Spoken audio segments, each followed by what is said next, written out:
নাই। আল্লাহর রাস্তে ভাই একটা জিনিস বলবো, আপনারা এই মাদক সেবী আর মাদক ব্যবসায়ী আর জুয়ারির কোনো স্থান নাই। আছেন আমার সাথে? মা বোনেরা আছেন? আপনারা এইটা একটা পরিবারে একজন যদি মাদক সেবী থাকে আরো ওইখানে এলাকার 5-7 জন হয়ে যায়, এটা একটা সংক্রামক রোগ এবং সেই পরিবারটা ধ্বংস হয়ে যায়। সেই পরিবারের জমি জামা বিক্রি করে, গরু ছাগল বিক্রি করে, বউয়ের অলংকার বিক্রি করে, তারপরে সে বউকে ফেলে মারে। সাউথ টাউনে হোক আপনার স্বপ্নের আবাসন, শতভাগ রেডি প্লট, সাথে সাথেই সাফ কাবলা রেজিস্ট্রি।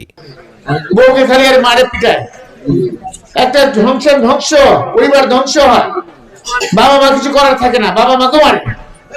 আমি দেখছি নিজে ভালোভাবে জানি এই জন্য বলতেছি। আর জুয়া খেলে তো সে সব কি করে নিঃস্ব হয়ে যায়। এদের কোন স্থান আল্লাহ পাকের রহমতে আমি যত এসে পড়ি, কিন্তু আমার ছেলে যদি হয়, আমার যদি আমার ভাই হয়, তাও কোনো স্থান নাই। আপনার আল্লাহর রাস্তে যাকে পাবেন মাদক সেবী এবং মাদক সেবক বা জুয়ারি, আপনার দল বাঁধতে যাবেন, যায় ধরে ফেলবেন, ভেঙে ফেলবেন, উত্তম মদন দিবেন, থানায় দিবেন। আর যদি তদবির করতে যাবে তাকে শুধু ধরবেন, মানে তাকে শুধু থানায় দিবেন। তারপর যদি কোন সমস্যায় পড়েন আমাকে বলবেন।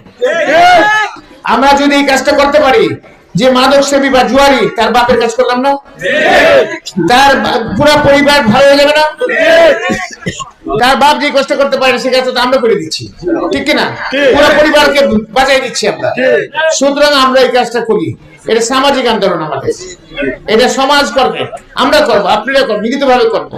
আর আমরা আছি, আপনারা এখানে আমি যাওয়ার পরে মিছিল হবে, বুঝতে পারেন নেতৃবৃন্দ, এখানে মিছিল হবে। জুয়া এবং বিদেশি মোহনগঞ্জে হয়েছে, খেলার হয়েছে, তোমার প্রতি সপ্তাহে অন্তত একটা দুইটা মিছিল হবে। জনগণকে নিয়ে ধরবা, কোনো অবস্থা নেই।